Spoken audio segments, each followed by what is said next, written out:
utang. Sige, pinautang ko, subukan mo. Dami ng vitamins yung binibili nila.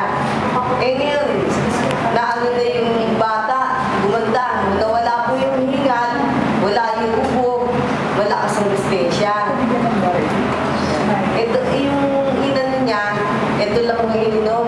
Bigyan ko, araw-araw, umiinom sa takot lang. Yung morning lang, maga. Tapos yung sinubukan ko, 1 week niya. Ngayon, may hingi sa akin. Sabi, maganda linda yung sa lahat na binigay nyo. O sige, tuloy-tuloy nyo lang. Yan yun, ibigyan ko ulit kayo. Bagli lang. Ibig-bagli lang ito. Yung ako ko naman, no, sinubukan ko ng 1 week, sumusuka. Nagtahi siya. Suka-suka. Kasi sumususo sa nanay. Nakasususo ng hindi maganda. Sinubukan ko ito. 6:30 ng umaga, nadala tayong bata. Binigyan ko siya ng isang ganun.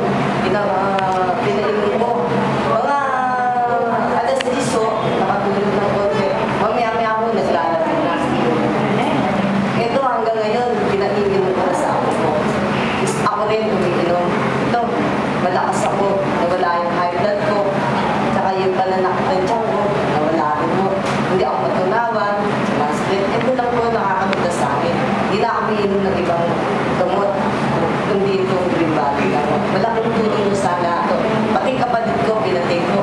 Lugo-lugo. Pero lumakas siya. At hindi niya ako pinapate. Okay lang po yun sa akin. Eh, bumibili yung ate ko. Nasa Batangas. Yung mga bata, pinag-iinom niya ngayon. Bumibili na mo sila sa akin. Ito po, maraming salamat. Ang mga pala si Linda Casas, taga-Pianan, Pampang. Matagal na kami nakatira doon. Pero doon pa rin ako.